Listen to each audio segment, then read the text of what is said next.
राहुल गांधी की सोनीपत में सभा खत्म हुई है और राहुल गांधी ने सोनीपत में जो बातें कही हैं उसकी जो मुख्य बातें हैं उस पर भी हम बताएंगे।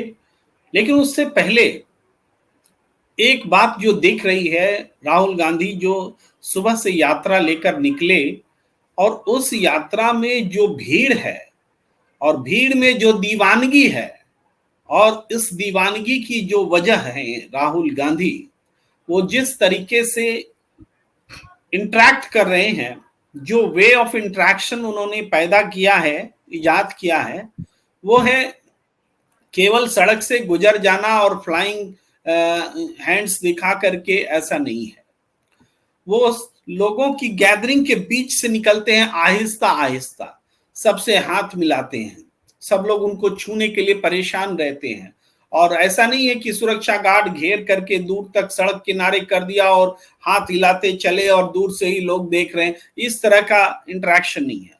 ये इंटरेक्शन ऐसा है जिसमें वो सीधे कनेक्ट हो रहे हैं, वो रुक करके बात भी करते हैं,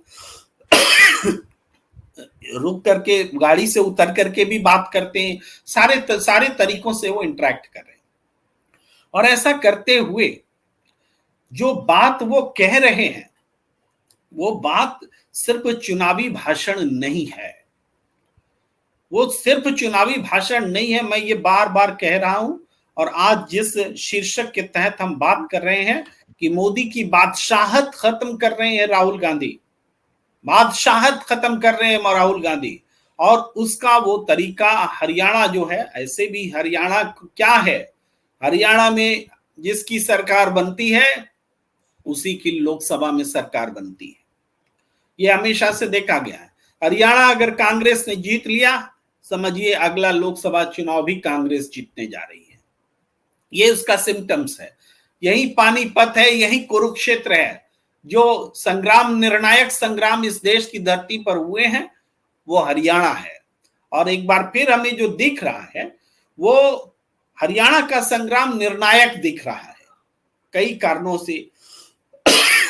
राहुल गांधी ये बात आम लोगों को समझाने में सफल रहे हैं कि इस देश में जो भी नीतियां बन रही हैं वो अंबानी अडानी के फायदे के लिए बन रही हैं और आम लोगों से के पॉकेट से पैसा निकालने के लिए बन रही है, अंबानी अडानी की तिजोरी भरने के लिए बन रही है।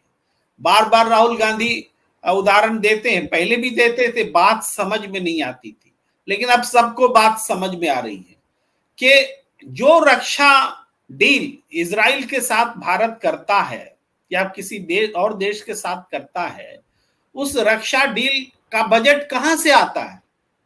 राहुल गांधी बताते हैं कि जो सेना पर, रक्षा पर जो खर्च है उसका बड़ा हिस्सा या एक हिस्सा उठा के रक्षा डील में खर्च होता है। और वो पैसा आए कहां? इसके लिए अग्निवीर आ जाता है, इसके लिए पेंशन खत्म कर दी जाती है, यानी at the cost of jawans वो पैसा, वो बजट क्रिएट किया जाता है। और वो किस में जाता है? कहा तो जाता है डिफेंस डील में जा रहा है, लेकिन वो डिफेंस डील पूरी तरीके से एक ऐसे व्यक्ति अडानी को दिया जाता है जिसको कभी कोई हथियार बनाने का अनुभव नहीं था, ना है। वो सारी इजराइल में बने हथियारों को अपना नाम दे करके, मॉडिफाई करके वो अपना बताता है कि हमने तैयार किया। यानी वो पूरी बात राहुल गांधी समझा रहे हैं कि ये अग्निवीर जो है सेना का बजट कम करके, पेंशन खत्म करके, अग्निवीर जिसमें नौजवानों को भर्ती की जा रही है उसका पेंशन छीन करके, उसकी नौकरी का सिर्फ 4 साल दे के बाकी साल हड़प करके उसको बेरोजगार बना करके ये सारा पैसा अडानी को दिया जा रहा है। ये बात समझाने में राहुल गांधी कामयाब हैं। जब हम सुनते हैं अलग अलग चैनल्स पर, जब लोग बाइट्स लेते हैं लोगों के बीच में, और उस बाइट्स में जब बुजुर्ग महिला, सामान्य महिला भी कहती है कि हमने समझ लिया ये मोदी जो है अडानी के लिए काम करता है, तो ये बात समझिए कि राहुल गांधी की बात पहुंच रही है। और सिर्फ हरियाणा में नहीं पहुंच रही है, देश के अलग अलग हिस्सों में पहुंच रही है। इसी को कहते हैं क्रांति। और इसको बीजेपी वाले कहते हैं अराजकता। वो कहते हैं कि राहुल गांधी अराजकता फैला रहे हैं। अरे राहुल गांधी पूरे देश को जगा रहे हैं। तो इस बात को जब समझ लिया जाएगा तो निश्चित रूप से राहुल गांधी को समझ लेंगे लोग। ये तो मैंने एक बात कही। आज राहुल गांधी ने बहुत सारी बातें कही, पहले कल भी कही थी, आज भी कही, लेकिन नए अंदाज में कही, कहने का अंदाज अलग था। वो हरियाणवी युवाओं का अमेरिका में रहना, ये क्यों है उन्होंने बताया। ये इसलिए है क्योंकि हरियाणा में लघु उद्योग, वो सोनीपत के इलाके में थे जो कभी लघु उद्योगों के लिए जाना जाता था। उन्होंने कहा कि लघु उद्योग जो हरियाणा में है वो लघु उद्योगों को खत्म करना, रोजगार के अवसरों को खत्म करना, और इसलिए हरियाणा के लोग अब अमेरिका में जाकर के जान जोखिम में डाल करके, कर्जा लेकर के, जमीन बेच करके, एक कमरे में 15-15 आदमी रह करके वहां अमेरिका में है, अपने परिवार से 10 साल के लिए अलग हो गए। बेटा बाप के लिए रो रहा है, बाप अपनी माँ और पत्नी और बच्चे के लिए अपने आंसू को छिपाए हुए है। वो तमाम बातें राहुल गांधी कह रहे हैं। राहुल गांधी कह रहे हैं हम ऐसा हरियाणा, 21वीं सदी का हरियाणा ऐसा नहीं होगा जैसा इसने बना दिया है, हम अलग हरियाणा बनाएंगे। ये बात राहुल गांधी कह रहे हैं। राहुल गांधी और भी रोजगार से इतर दूसरी बातें भी कहते हैं। वो परेशान पत्र का जिक्र जो प्रियंका गांधी ने कल किया था, आज राहुल गांधी ने उसको समझाया कि किस तरीके से पूरे हरियाणा को परेशान करके रखा गया है इस परेशान पत्र में। और इसका भी मकसद टेंडर देन और ठेकेदारों और अपने लोगों को और अमीरों को फायदा पहुंचाना है, आम लोगों को परेशान करके फायदा पहुंचाएंगे। ये तमाम बातें राहुल गांधी कह रहे थे। लेकिन मैं आपके पास आना चाहता हूं मीनू जी, लेकिन राहुल गांधी का थोड़ा सा एक हिस्सा जो भाषण का है हम सुना करके तब सीधे आपके पास आते हैं। हम चाहते हैं कि आप भी थोड़ा सा उस भाषण को, और हमारे दर्शक भी उस भाषण को जरा सा जरूर सुने, ताकि हम जो बातचीत कर रहे हैं वो उनके समझ में आए। तो कांग्रेस पार्टी के सीनियर नेता, हमारे प्यारे कार्यकर्ता, भाइयों और बहनों, प्रेस के हमारे मित्रों, आप सबका यहां बहुत बहुत स्वागत, नमस्कार। कैसे हैं आप? सुनाई नहीं दिया, मूड कैसा है? अभी रास्ते में एक व्यक्ति ने मुझे रोका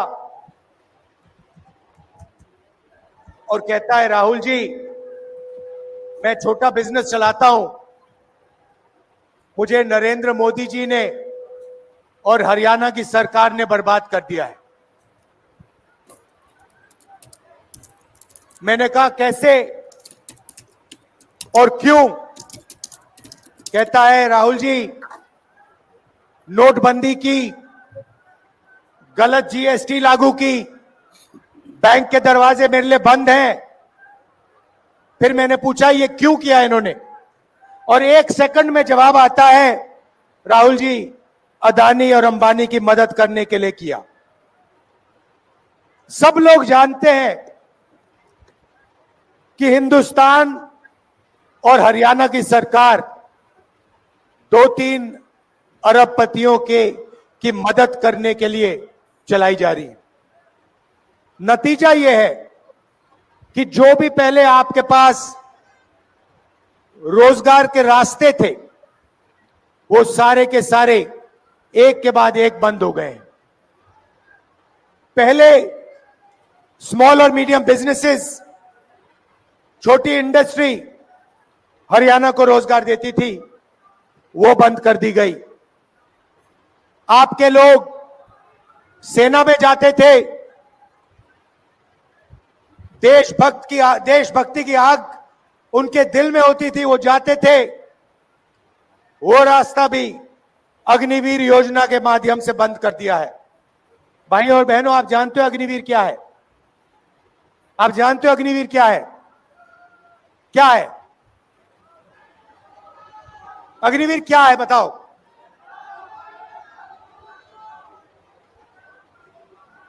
मैं आपको बताता हूं। अग्निवीर हिंदुस्तान के जवान से उसकी पेंशन, उसकी कैंटीन और उसका शहीद का दर्जा चोरी करने का तरीका है।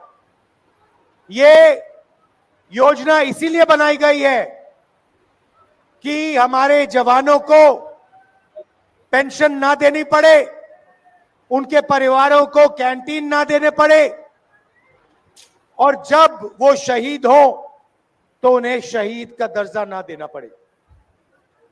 पहले पब्लिक सेक्टर हुआ करता था, सरकारी फैक्ट्रियां हुआ करती थी, वो सारी की सारी बंद कर दी गई हैं, प्राइवेटाइज कर दी गई हैं। जहां भी आप देखो आपको अदानी अंबानी नाम दिखाई देगा।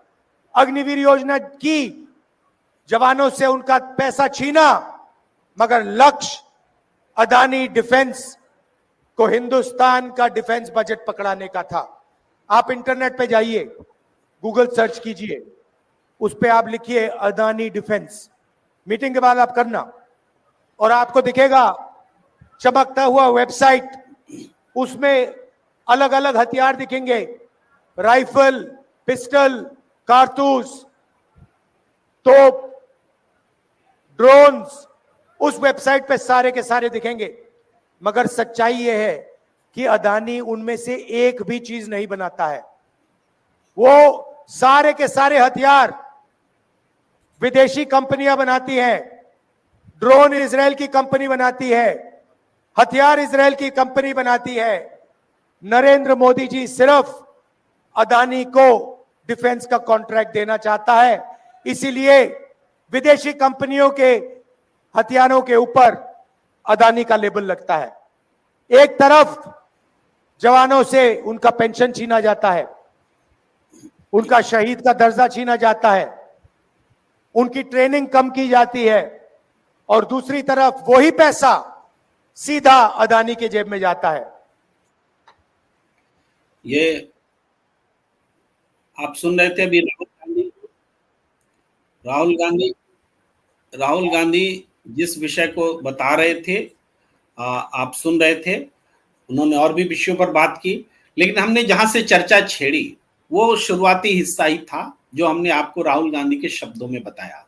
देखिए, बाबूलाल शर्मा जी लिख रहे हैं कि राहुल गांधी रॉबस्ट तरीके से BJP and Modi and Shah को एक्सपोज कर रहे हैं।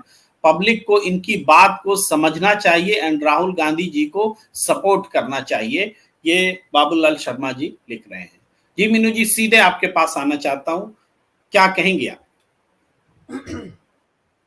ये देखिए, पहले तो जो कल से ये सड़क के ऊपर राहुल गांधी उतरे हुए हैं, प्रियंका गांधी उतरे हुए हैं, तो इससे एक कनेक्ट बन रहा है पब्लिक का राहुल गांधी के साथ और राहुल गांधी का पब्लिक के साथ, जो कि आज के समय में एक बहुत बड़ी एक दुर्लभ सी चीज हो गई है। देखिए, रोड शो तो मोदी जी भी करते हैं, शाह जी भी करते हैं और विपक्ष के अन्य नेता भी करते हैं, लेकिन जिस तरीके से देखिए राहुल गांधी को अभी पिछले दिनों आपने देखा होगा कि पूरी तरह के थ्रेट्स आए कि जबान काट लो, इसकी 11 लाख रुपए देंगे, जला दो, ये कर दो, वो कर दो, थ्रेट्स राहुल गांधी को आए। लेकिन उसके बावजूद आप ये देखिए कि राहुल गांधी डरे नहीं, और आज वो जिस तरीके से पब्लिक के बीच में जा रहे हैं, तो कोई और नेता होता तो डर के चुप बैठ जाता, लेकिन राहुल गांधी वो नहीं कर रहे हैं। तो देखिए, जब राहुल गांधी ने पहली भारत जोड़ो यात्रा की थी, जिस दिन इन्होंने की उसके 1 महीने के अंदर अंदर मैंने डीवी लाइव पे कहा था, वहां अभी भी होंगे रिकॉर्डिंग्स मौजूद, कि ये जो पदयात्रा जैसी चीज है, ये तो अभी हाइब्रिड है, but padyatra in the sense कि जो डायरेक्ट कनेक्ट है भीड़ से, जो जनता के साथ नेताओं का, ये एक टूल बनने जा रही है। और वहां पे मैंने एक सजेशन भी दिया था कि न केवल पॉलिटिक्स का टूल बनेगी, बल्कि आइंदा तो राहुल गांधी को ये करना चाहिए कि जिस भी राज्य में चुनाव हो तो कोई रैलियां करने की जरूरत नहीं है, बस उस राज्य का एक दौरा कर दें। पैदल कर सके तो पैदल, नहीं तो जो ये इन्होंने तरीका हाइब्रिड या कार वाहन यात्रा समझ लीजिए जो ये कर रहे हैं, तो इससे जो पब्लिक के आप क्या है कि नेता जनता के द्वार जा रहा है।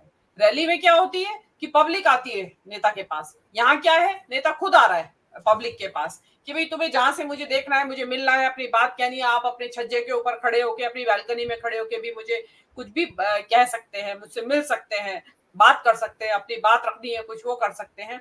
और जो राहुल गांधी है, इससे क्या होता है कि घर घर जिसको कहते हैं गली नुक्कड़ चौराहे पे पहुंच जाती है बात, तो वहां से फिर जो लोग निकल के जाते हैं तो वो अपनी उस बात को और आगे पहुंचाते हैं। तो ये चीज जो राहुल गांधी ने जो कर रहे हैं, इसका डेफिनेटली बहुत सीधा प्रभाव कल जो हुआ उसमें उन्होंने और जो कल जो कनेक्ट स्थापित किया और जिस तरीके से पब्लिक ने उसको रेस्पॉन्ड किया कि पसंद आया, तो उससे कांग्रेस पार्टी का जो काडर है वो बहुत ज्यादा उत्साहित है। आप देख रहे होंगे इसमें कि सारे नेता बहुत ज्यादा उत्साहित, स्टेज के ऊपर बड़ी गहमा गहमी का सा माहौल है, जो कि जनरली होता नहीं है इन रैलीज में। तो ये इसमें देखिए, मैंने कल भी आपके शो में कहा था कि जो ये राहुल गांधी है वो ये जो जीती हुई बाजी है, इस वक्त जो हरियाणा में इन्होंने मेहनत लगी है, उस जीती हुई बाजी को किसी कीमत पे अब छोड़ना नहीं चाहते हैं। और ये जिस तरीके से लगातार जो जनता के बीच में जा रहे हैं, देखिए रैलियां तो सभी करते हैं, दलों की जो रणनीति होती है, लेकिन इस तरीके से डायरेक्ट सड़क पे जनता से मिलने के लिए निकल जाना ये शायद पहली बार हुआ है। रोड शो एक अलग चीज है कि एक शहर में एक जगह कर लिया रोड शो, यहाँ तो पूरे के पूरे लाइन से सारी कॉन्स्टिट्यूएंसी नाप डाली दोबारा से। तो वो एक जो नया तरीका आया है प्रचार का, इसके लिए देखिए नेता में के अंदर एक तो सबसे पहले तो हिम्मत चाहिए, हौसला होना चाहिए, क्योंकि इस व्यक्ति के ऊपर जिस तरीके का खतरा मंडरा रहा है और उसके बावजूद भी ये सत्ता प्रतिष्ठान को चैलेंज कर रहा है पूरे दमखम के साथ, तो वो हर एक नेता में नहीं पाया जाता, तो वो राहुल गांधी में पाया जाता है। और ये हरियाणा की जो जुझारूपन है, जो धाकड़पन है, उससे मैच कर रहा है। हरियाणा के जो लोग हैं उनको ऐसी धाकड़ चाहिए, नेता डरे नहीं जो सामने वाले से कि क्या बिगाड़ लेगा तू मेरा। तो ये वाली जो इस फीलिंग के साथ लड़ेगा जनता, उसके साथ है। और जो आपने बताया कि नीतियों से परेशान है, भाई जो 10 साल तक कट्टर राज करते रहे और 9.5 साल, और पब्लिक उसमें बताया जा रहा है कि इवन खेत की जो उपज है उसके बारे में भी पोर्टल्स है, वहां पे भी कि आपकी उगाता किसान सरसों है, वहां गेहूं रजिस्टर्ड है, तो जब लेके पहुंचा तो वहां पे तो उसमें पता चला कि आपकी तो गेहूं है जी रजिस्टर्ड, आप तो लाए सरसों हो, तो हम तो नहीं खरीदेंगे। तो ये अब इसमें क्या बदमाशी हो रही है, किस तरीके से जनता परेशान है, ऐसी जो परिवार पहचान पत्र है उसके बारे में, जब आधार कार्ड है ऑलरेडी मौजूद, तो इसमें पहचान पत्र बनाने की क्या जरूरत है। तो ये ज्यादा होशियारी के चक्कर में इन्होंने परेशान कर दिया है लोगों को। और देखिए जनता हरियाणा में बहुत 80% के करीब जनता गांवों में रहती है, गांवों से शहर आना और अपने परिचय पत्रों को उसमें अगर कोई भूल हो गई उसको सुधरवाना बड़ा मुश्किल काम होता है, तो बार बार आना, उसके लिए पैसे खर्चना, समय लगाना। तो एक जनता, भाई आपको तसल्ली अपने आराम के लिए, अपनी सुविधा के लिए जनता ने किया है, चुना है, इसलिए नहीं चुना है कि आप उनके लिए नए नए तरीके के शगुफे छोड़ते रहे और जनता परेशान होती रहे। तो आप सोचते हैं कि हम इस बहाने से सर्वेलांस का सिस्टम है ये, इनफैक्ट तो मेरे हिसाब से जिस चीज से ये हरियाणा की जनता परेशान है, परिवार पहचान पत्र या किसान पोर्टल, वो सर्विलांस का तरीका है जनता के ऊपर। और हरियाणा की जनता तो किसी हाल में बर्दाश्त नहीं करेगी कि भाई ये ले तेरा पानी धरा। हाँ। मीनू जी, आज राहुल गांधी ने एक बात और नहीं कही कि हमारे कांग्रेस के कार्यकर्ता बब्बर शेर है, वो तो हमेशा कहते हैं, इस बार भी कहा कि बब्बर शेर है, और कहा कि हम आजकल जाते हैं रैली में तो 2 किस्म के लोग देखते हैं, एक जो बहुत खुश रहता है और एक जो ऐसे करके बना के रहता है। तो जो मुंह ऐसे करके बना के रहता है वो कई बार हमारे समूह में आ जाता है कुछ जानने समझने के लिए, तो मैं पहचान जाता हूं ये आरएसएस का है। ये बातें कहते हुए उन्होंने एक जो बात कही जिसकी वजह से मैं इसका जिक्र कर रहा हूं, वो ये कि हमारे बब्बर शेर भी कई बार लड़ बैठते हैं। हाँ, ये बात बहुत इम्पोर्टेंट कि हमारे बब्बर शेर कई बार लड़ बैठते हैं, तो मैं उनको फिर मिला देता हूं। तो यानी कांग्रेस की गुटबाजी को भी उन्होंने सामने रखा है, ऐसा नहीं कि किसी से छिपाया है, जनता को बताया है, लेकिन ये भी कहा है कि मैं मिला देता हूं। यानी उन्होंने हाल के दिनों में जो तस्वीरें दिखाई, कल भी जो तस्वीर थी जो कुमारी शैलजा और भूपेंद्र हुड्डा जी को उन्होंने मिलाया था, एक तरह से उसकी याद दिला रहे थे। आज की जो उनकी पद यात्रा थी उसमें भूपेंद्र हुड्डा जी नहीं थे, दीपेंद्र हुड्डा जी आज थे और पूरे समय साथ रहे। तो वो याद दिला रहे हैं कि हम उस गुटबाजी से भी वो पार्टी को ऊपर करके जोड़ चुके हैं। इस पर थोड़ी टिप्पणी कीजिए जी जी, बिल्कुल, बिल्कुल। देखिए, मेरा जो मानना है मतलब कल से जब से राहुल गांधी का ये डिक्लेयर हुआ है कि वे 4 दिन यहीं रहेंगे, तो मेरा पहला रिएक्शन यही था कि वो किसी भी तरीके की जो अंदरूनी गुटबाजी है स्थानीय नेताओं की, उसकी वजह से इस चुनाव के ऊपर असर नहीं पड़ने देना चाहते हैं, इसके नतीजों के ऊपर। क्योंकि ये इस तरीके का जो धोखे जो है कांग्रेस पहले खा चुकी है। स्थानीय नेताओं की गुटबाजी से जीता-जताया चुनाव हाथ से निकल गया है। तो राहुल गांधी की जो उपस्थिति है, वो जो कहते हैं ना कि आयरन आउट करेगी, मतलब उनके ऊपर बिल्कुल साफ कर देगी। अगर कहीं मतभेद की गुंजाइश भी होगी, तो क्योंकि सर्वोच्च नेतृत्व, शीर्ष नेतृत्व साथ में है, तो वो वहीं के वहीं उसका सुलझान हो जाएगा। और देखिए, नेतृत्व के सामने रहने पे कुछ नेता भी थोड़ा दबाव में रहते हैं कि नहीं, हमें लड़ना नहीं है। और सामने दिखाई दे रहा है कि अगर आपको सामने दिख रहा है कि सत्ता मिल रही है, तो उसमें जो यहाँ पे अब देखिए राहुल गांधी का डेफिनेटली एक बहुत बड़ा योगदान है आज कांग्रेस के अंदर जो जो आत्मविश्वास आया है कांग्रेस के कार्यकर्ता में।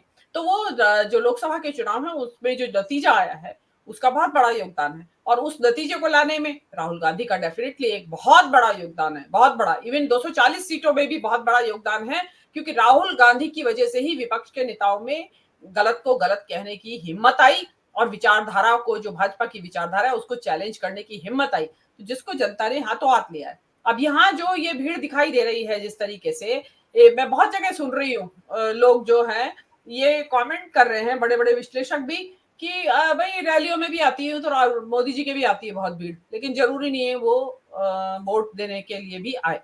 देखिए, ये बिल्कुल सभी नेताओं को और हम विश्लेषकों को भी ये बात स्पष्ट तौर पे समझ लेनी चाहिए कि रैली की भीड़ और इन पदयात्राओं की भीड़ में एक बड़ा बेसिक अंतर है। रैली में भीड़ ट्रॉली ट्रैक्टर में भर के लाई जाती है, और इन यात्राओं में भीड़ जहां से निकल रहा है वहीं के गांवों से जत्थे उठ उठ के आ रहे हैं। ये क्योंकि मैं इसलिए कह रही हूँ क्योंकि मैंने इस यात्रा को देखा है।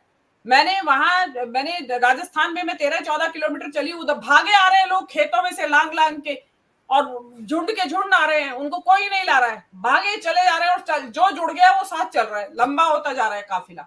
तो जो रैली की भीड़ होती है वो लाई जाती है, भाड़े की भीड़ होती है ज्यादा 99%, लेकिन इन पदयात्राओं में भीड़ 5% होती होगी जो कार्यकर्ता होते होंगे, बाकी भीड़ खुद आती है, चल के आते हैं लोग आजू बाजू से, और जो चल के आता है वो उसके साथ जुड़ जाता है। जैसे होता है ना कि भाई शोभा यात्रा निकल रही है धर्म की, तो जो भी दिखता है वही सब आगे उसके साथ जुड़ जाते हैं। तो इसमें सबसे बड़ा फर्क है। और देखिए, उसका फर्क आपको सामने निकला, चुनाव में दिखाई दिया। भाई ऐसा तो है नहीं कि अचानक ही बहुत बड़ा, इसको कोई जादू की छड़ी तो है नहीं ये पदयात्राएं, लेकिन ये पदयात्राएं जितना भी अपना असर दिखा सकती थी, उन्होंने लोकसभा के चुनावों में दिखाया है असर। और अब ये जो चुनाव हो रहा है इसमें जो ये भीड़ आ रही है, ये कोई लाई गई भीड़ नहीं है, क्योंकि आप जिस तरीके की ग्राउंड रिपोर्टिंग आ रही है कि जनता किस तरीके से परेशान है। मैंने कल भी कहा था कि जनता, हरियाणा की जनता किसी धर्म के ऊपर, किसी जाति के ऊपर चुनाव नहीं लड़ रही है, वहां पे मुद्दों के ऊपर चुनाव लड़ रही है जनता। पहले हिमाचल की जनता ने लड़ा था मुद्दों के ऊपर चुनाव, तो कांग्रेस आई थी। इसी तरह यहाँ जनता मुद्दों के ऊपर लड़ रही है, यहाँ भी इसीलिए कांग्रेस के आने की यहाँ पे मुझे काफी संभावना अब जो है ये नजर आ रही है। और बाकी का जो राहुल गांधी जो बता रहे हैं, उन्होंने कहा कि 36 बिरादरी के लिए बनेगी ये जो भी सरकार बनेगी, मतलब सबके लिए। उन्होंने, जो अक्सर हो जाता है ना कि हाँ भाई फलाने को मुख्यमंत्री बना देंगे तो उसी की जाति वालों को मिलेगा मलाई खाने को, लेकिन क्या है कि इसमें राहुल गांधी ने कहा है कि सबके लिए बनेगी सरकार और सबको मिलेगा। जिसको कहते हैं, उन्होंने कहा नौकरी भी सब बिरादरी के लोगों को मिलेगी, सबके लिए मिलेगी नौकरी। जो 2 लाख नौकरियां हम भरेंगे उसमें सबके लिए होगी। देखिए, और इससे ज्यादा स्पष्ट शब्दों में तो राहुल गांधी कह नहीं सकते नेता के तौर पे। उन्होंने बहुत ज्यादा स्पष्ट शब्दों में कह दिया है। और अगर जो जनता जो है राहुल गांधी को इसलिए भी विश्वास करती है कि ईमानदारी, सच बोलता है आदमी, तो जो ये व्यक्ति बोल रहा है, अगर जनता इसको मानेगी ये सच बोल रहा है, तो डेफिनेटली मेरे हिसाब से तो बहुत बम्पर जीत होनी चाहिए। जी जी राहुल गांधी कह भी रहे हैं कि हम वोट के लिए नहीं आए, वो तो आप दे ही रहे हैं, कांग्रेस चुनाव में आ ही रही। और आज उन्होंने खास तौर से इस बात का जिक्र किया, मैं कहना तो नहीं चाहता लेकिन फिर भी कह रहा हूं कि कांग्रेस का तूफान आ रहा है इस चुनाव में। ये बात राहुल गांधी ने आज कही है। और राहुल गांधी इतनी आसानी से ये बात नहीं कहते हैं, उनको दिख रहा है, फील्ड में दिख रहा है कि कांग्रेस का तूफान आ रहा है, इसीलिए उन्होंने ये बात कही है। और पूरे भाषण में राहुल गांधी ने जो एक पक्ष वो रखी है, जो वो जनता से वादा कर रहे हैं, जनता से जो वादा करते हैं उसमें वो देने की बात करते हैं। महिलाओं को कितना देंगे, बेरोजगारों को देंगे, गैस सिलेंडर सस्ता करेंगे, ये वादे उनकी पार्टी के घोषणा पत्र वाले हैं।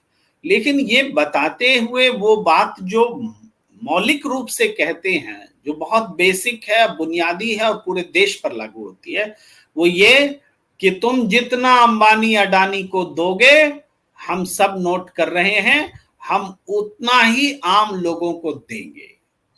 ऐसा नहीं होगा कि तुम अंबानी अडानी के कर्जे माफ करोगे और आम आदमी अपना कर्जा में डूबा रहेगा और वो बदनीयती का शिकार होकर के, बदनसीब होकर के जिएगा।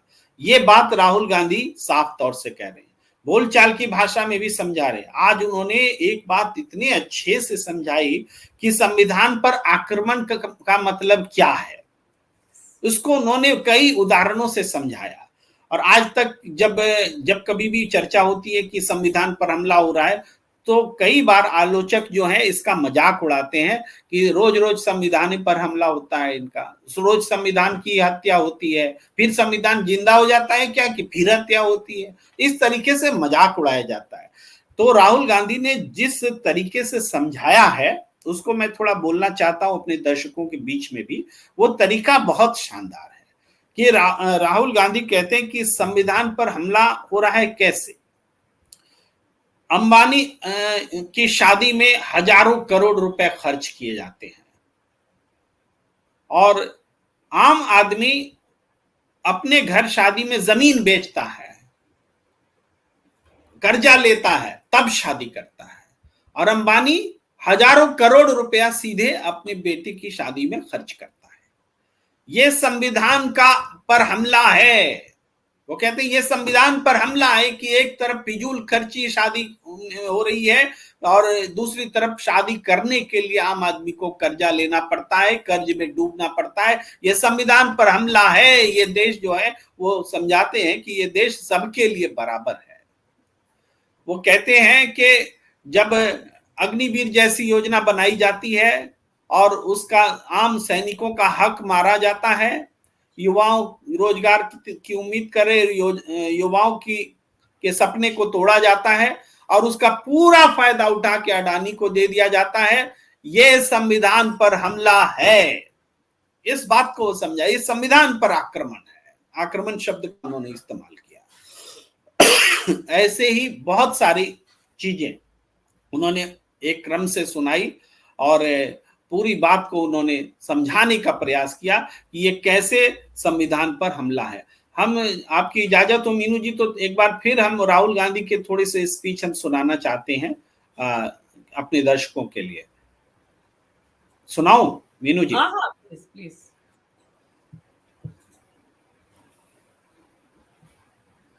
तो मैं राहुल गांधी का वो स्पीच जो है उसके आगे आपको सुनाना चाहता हूं। फैलता जा रहा है। मोदी जी से मैं पूछता हूं, जब आपके मित्र अदानी जी के मुद्रा पोर्ट में हजारों किलो हेरोइन पकड़ा गया तो आपने इसके बारे में क्या कार्रवाई की? कितने लोग जेल भेजे? किसको आपने जेल भेजा? यहां आप अपने भाषण में बताइए, हरियाणा की जनता को बताइए। जब मुद्रा पोर्ट में, अदानी के पोर्ट में हजारों किलो ड्रग्स मिलता है तो नरेंद्र मोदी जी, गुजरात की सरकार कोई कार्रवाई नहीं करते। अमेरिका गया, अमेरिका में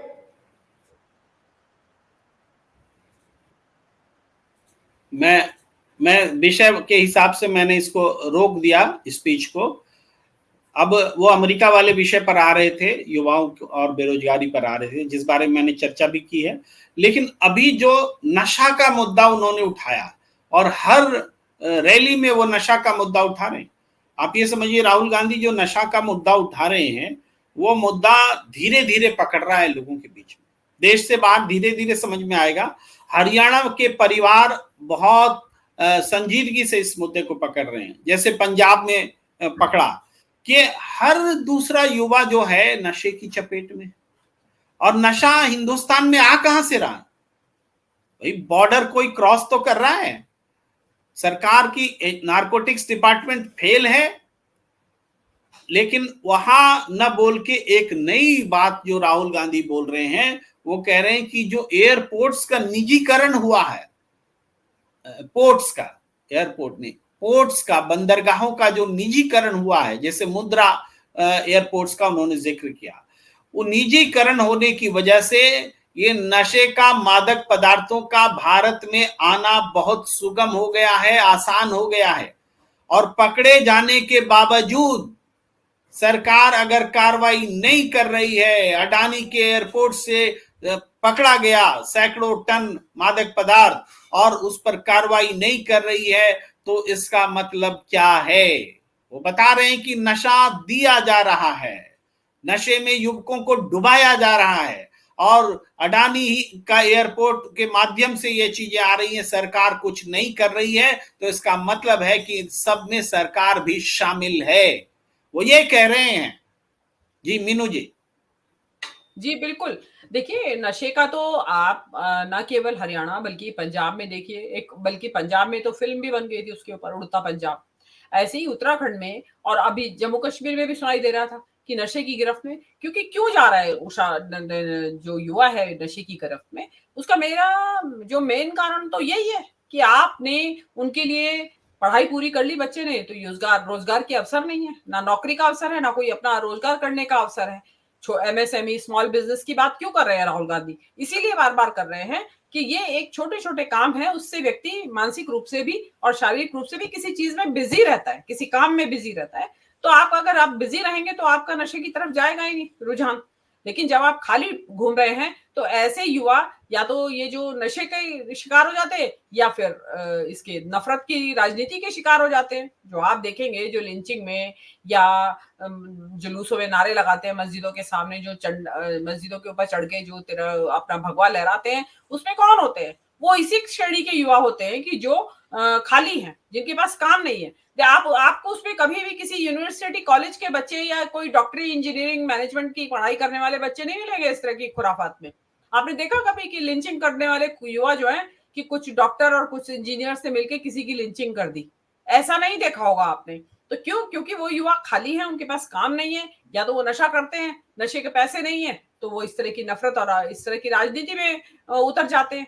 वो लोकल नेताओं के हाथ की कठपुतली बन जाते हैं, वो उनको पैसे देते हैं, उनसे इस तरह के जो कहते हैं जराइम पेशा बच जाते हैं ऐसे बच्चे लोग। तो ये जो बेरोजगारी और ये नशाखोरी, ये इंडिया में तो बिल्कुल सीधा कनेक्शन है।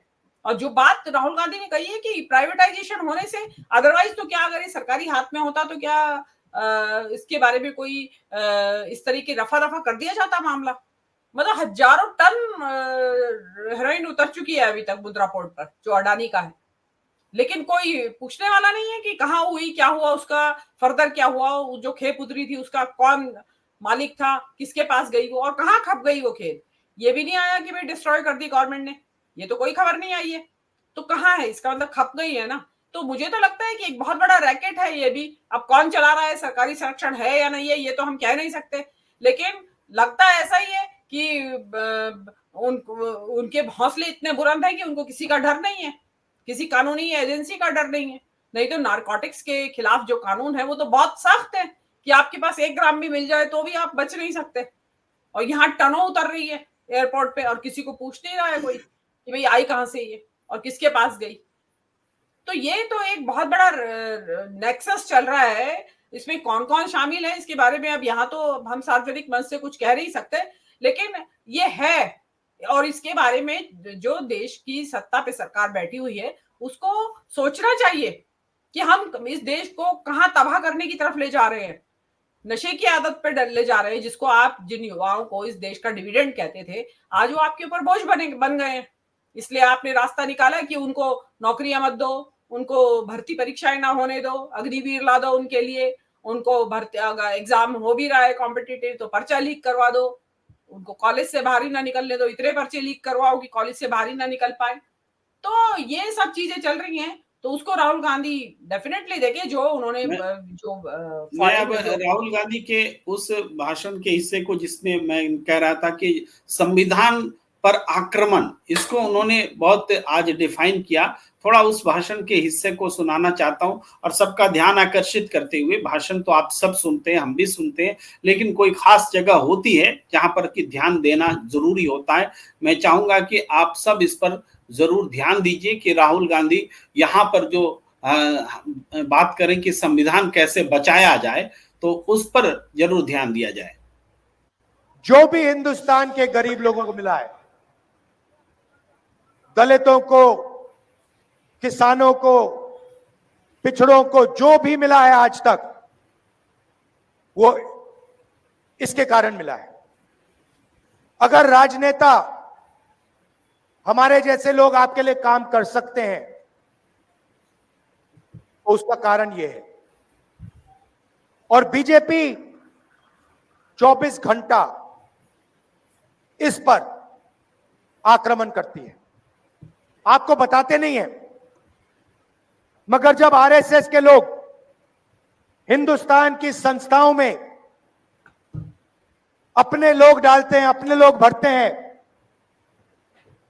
और पिछड़ों को, दलितों को, आदिवासियों को, गरीबों को जगह नहीं देते हैं, तो वो संविधान पर आक्रमण कर रहे हैं। जब नरेंद्र मोदी जी अदानी की मदद करते हैं, अंबानी जैसे लोगों की मदद करते हैं, और हिंदुस्तान का जो रोजगार का सिस्टम है उसको नष्ट करते हैं, तो वो संविधान पर आक्रमण कर रहे हैं। लड़ाई इसी बात की है। अगर आपको बीजेपी और कांग्रेस में फर्क समझना है, मैं आपको एक लाइन में समझा दूंगा, वो इसको खत्म करते हैं, हम इसकी रक्षा करते हैं। आप देखिए, संविधान में लिखा है, संविधान में लिखा है कि हिंदुस्तान के सब नागरिक एक जैसे हैं, समान हैं, सबको एक वोट मिलना चाहिए। उसका मतलब है कि अगर आप इकोनॉमिक पॉलिसी बनाओ तो देश की जनता के लिए पॉलिसी बनाओ। जब नरेंद्र मोदी 16 लाख करोड़ रुपए अरबपतियों, 25 अरबपतियों के माफ करते हैं और किसानों का कर्जा माफ नहीं करते हैं, स्टूडेंट्स का कर्जा माफ नहीं करते हैं, माताओं बहनों का कर्जा माफ नहीं करते हैं, तो वो इस संविधान पर आक्रमण कर रहे हैं। सीधी सी बात है। जब नरेंद्र मोदी अदानी जी को मदद करने के लिए 3 काले कानून लाते हैं, किसानों की जिंदगी खत्म करने के लिए कानून लाते हैं, तो वो संविधान पर आक्रमण कर रहे हैं। जब नरेंद्र मोदी जी का चेहरा आपको 24 घंटा टीवी पे दिखता है, अदानी अंबानी की मीडिया जब 24 घंटा उनका चेहरा आपको दिखाते हैं, तो आपको पता लग जाना चाहिए कि इस संविधान पर आक्रमण हो रहा है। आपने कभी मीडिया में किसान का चेहरा देखा है, मजदूर का चेहरा देखा है, गरीब कारीगर का चेहरा देखा है? ना। क्यों नहीं? क्या इस देश में सिर्फ अरबपति और नरेंद्र मोदी हैं? मीडिया में आपने किसी गरीब व्यक्ति की शादी होते हुए देखी है? देखी कभी? अंबानी की शादी देखी आपने? आपको मालूम है कि अंबानी जी ने अपनी शादी में हजारों करोड़ रुपए खर्च किए। यह किसका पैसा है? यह किसका पैसा है? आपका पैसा है। आपको शादी करवाने के लिए बैंक अकाउंट में पैसा नहीं है, बैंक लोन लेकर आप अपने बच्चों की शादी कराते हो।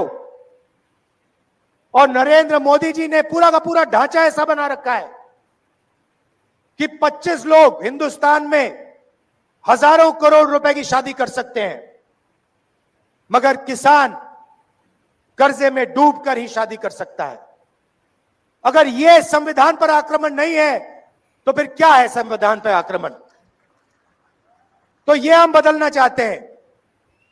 मैंने तो अपना मन बना लिया है, हरियाणा की सरकार भी ये करेगी। देखिए, कल भाषण में हुड्डा जी ने भाषण दिया, प्रियंका ने भाषण दिया।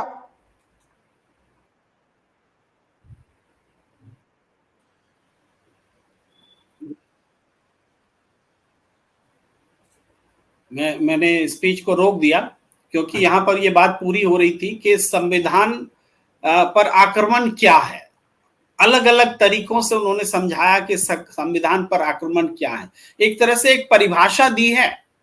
जो भी राजनीति शास्त्र के स्टूडेंट्स हैं, जो भी संविधान पढ़ने वाले लोग हैं, और उन सबको ये समझना होगा कि संविधान में जो समानता की बात है, भ्रातृत्व की बात है, समान अवसर देने की बात है, ये सब टेक्सचुअल शब्द नहीं है।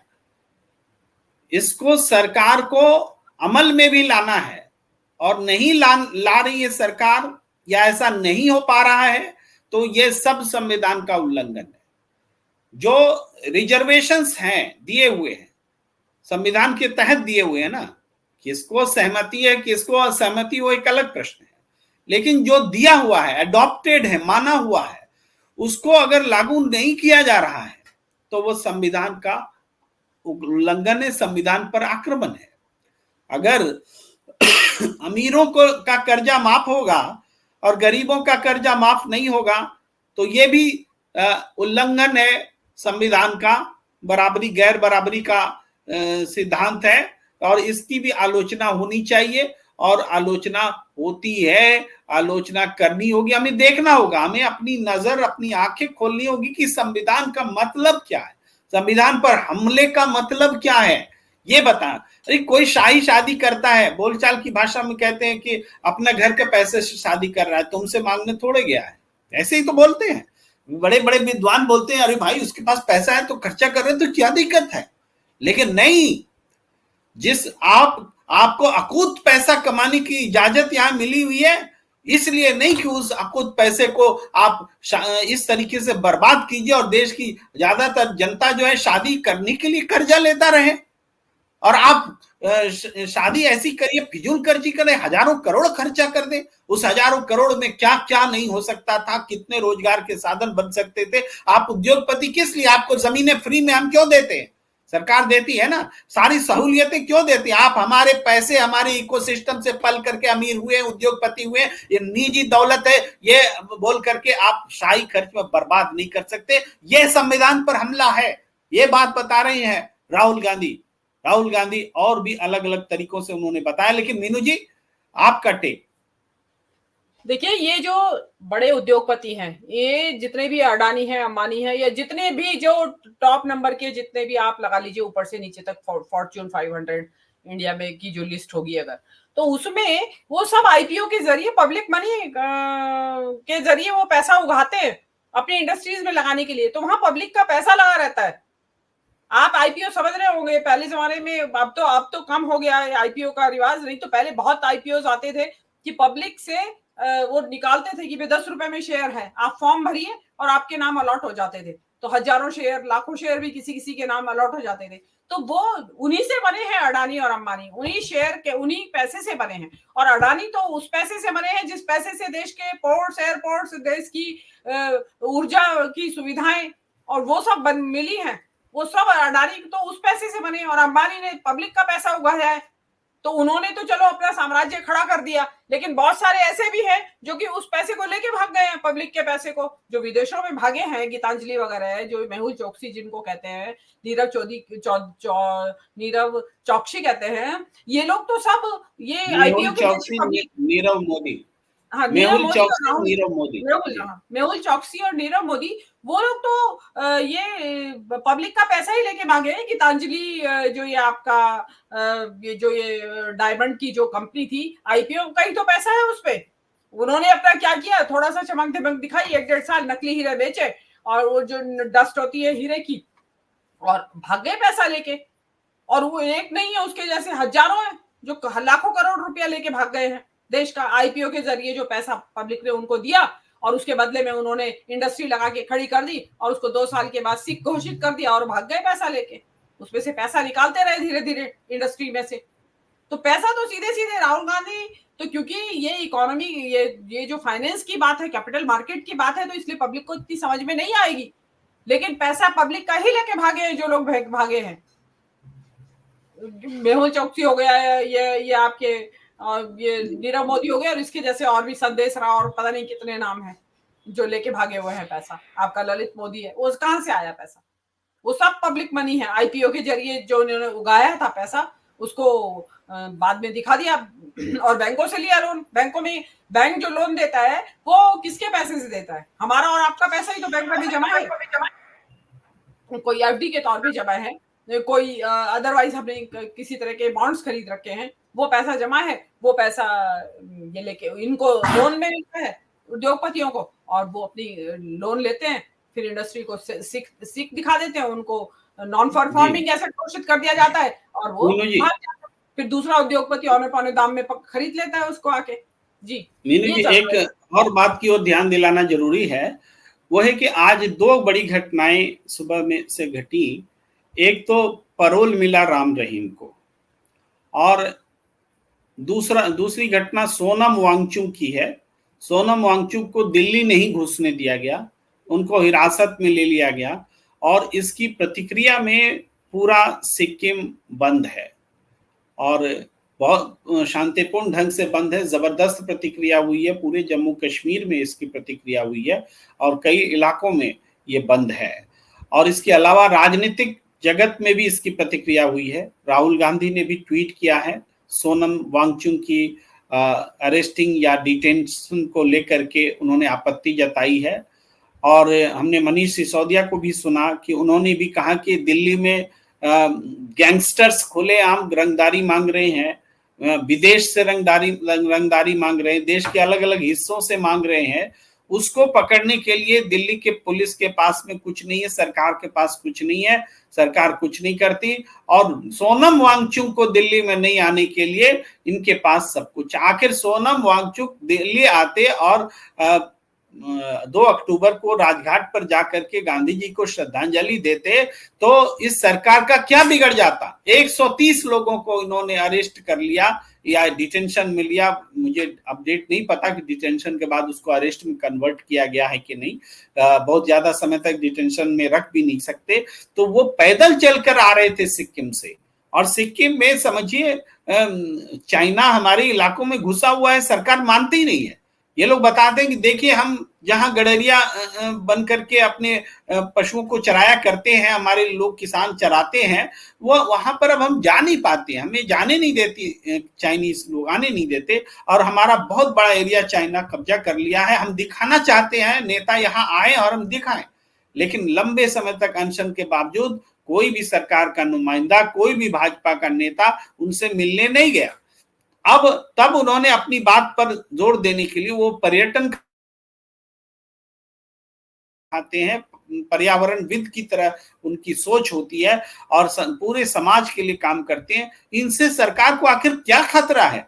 क्या ये चुनाव के समय में जो बहुत सारे लोग कह रहे हैं कि सरकार तानाशाही हो रही है, चुनाव के समय में हेडलाइन मैनेजमेंट के रास्ते अपनाए जा रहे हैं, ये, लेकिन हेडलाइन मैनेजमेंट तो थोड़े समय का ये होता है, मगर आप दिल्ली क्यों नहीं आने देंगे? जी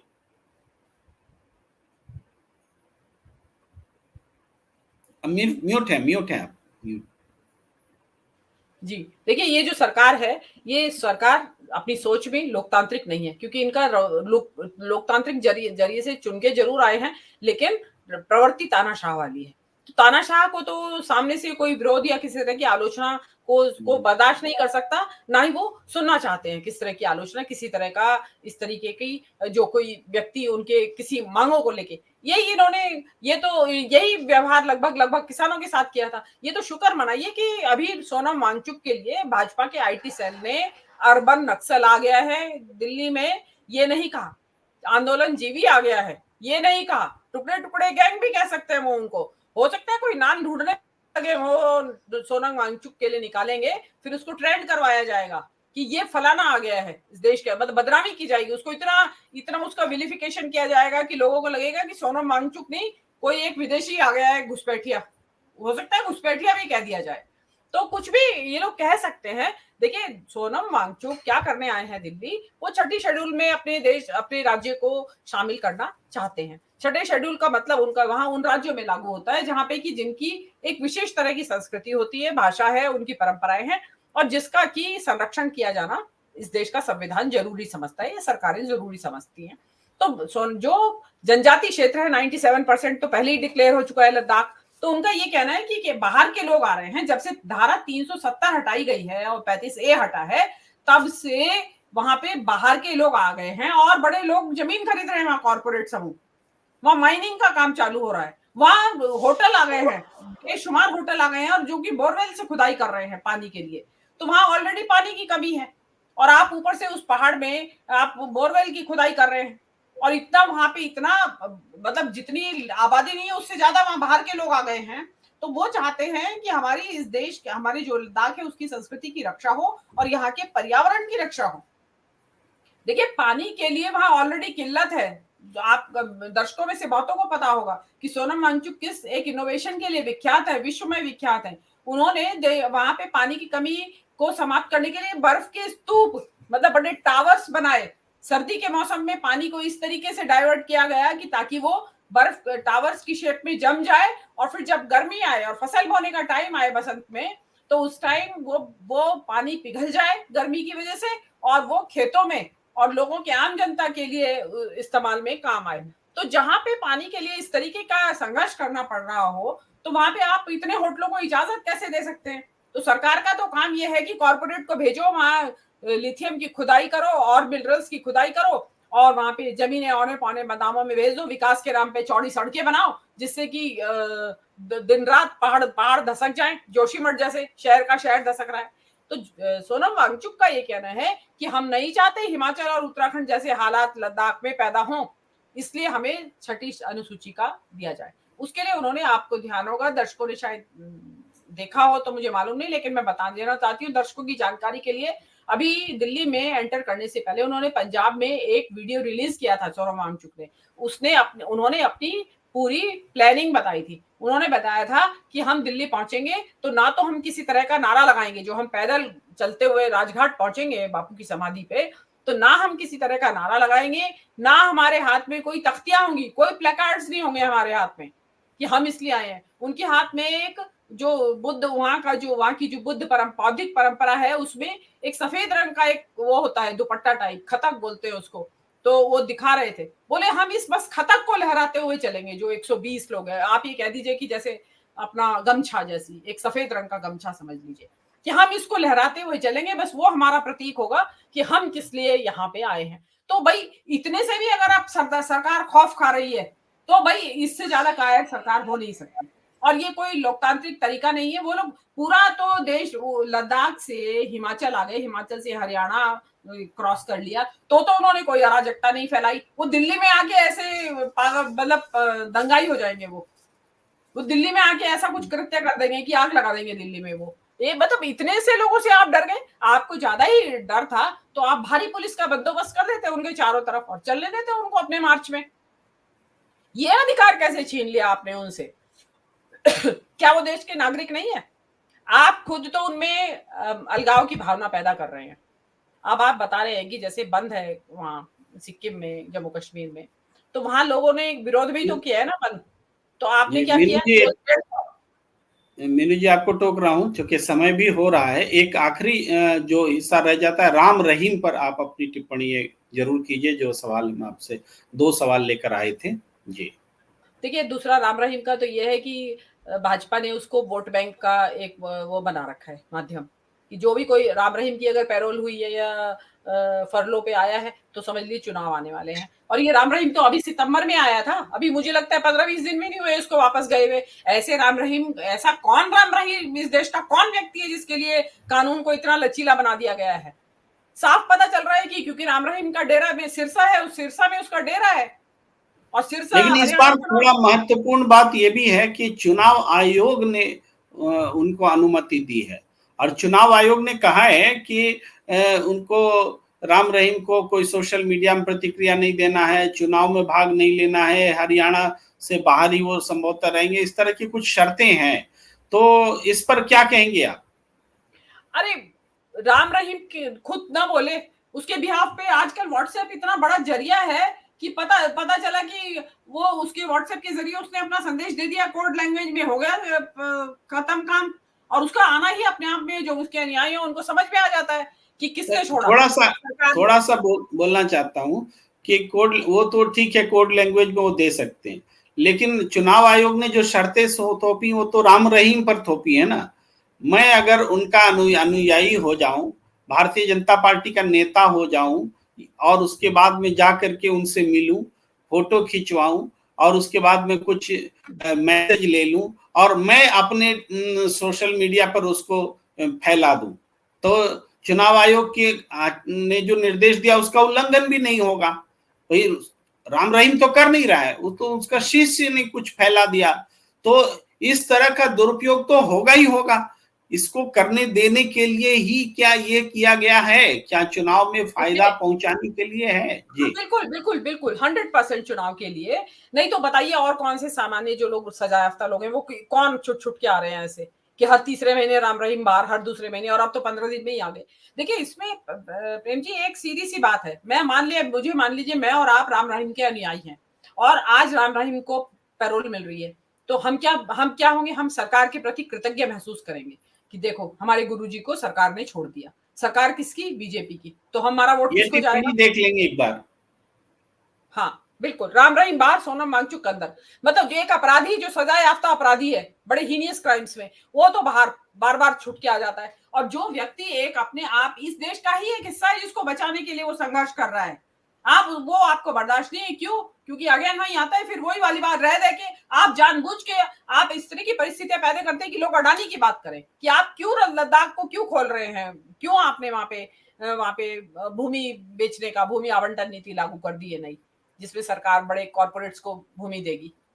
क्यों देगी? कौन खरीदेंगे वहां पे? यही लोग खरीदेंगे ना। फिर घूम फिर के वही बात अडानी के ऊपर आ जाती है। फिर आप कहते हैं कि दिन भर अडानी अडानी करते हैं, इसलिए करते हैं और इसीलिए अडानी करना पड़ता है। तो इसी के लिए वांगचुक आ रहे हैं। और ये हिमालय तो हमारे देश का, जिसको कहते हैं, केवल प्रहरी ही नहीं है, वन है वहां पे, जो कि इस देश में बारिश करते हैं।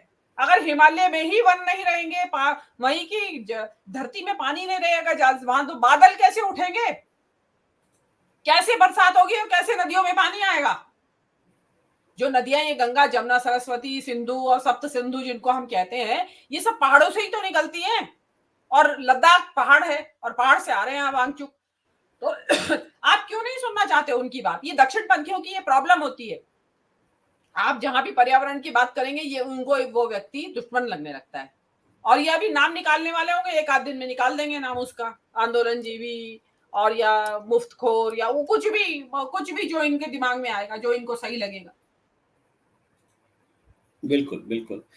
वो तो इसको कह के और उसका इतना वो बताएंगे कि सारे भक्त लग जाएंगे उसमें। जी आज की बातचीत को हम यहीं पर विराम देना चाहते हैं। राहुल गांधी ने चुनाव प्रचार ही नहीं, देश का जनमानस का मन बदलने का जैसे मानो एक प्रण कर रखा है, और चुनाव एक अवसर है जब वो चुनाव जीतने के लिए तो निकले ही हैं, लेकिन देश का मन बदलने के लिए भी वो काम करते हुए दिख रहे हैं। वहीं दूसरी तरफ सोनम वांगचुक अंदर जाते हैं और राम रहीम बाहर, तो ये भी एक है विडंबना जिसको देश को समझना पड़ेगा। और आज की चर्चा को यहीं विराम देते हैं।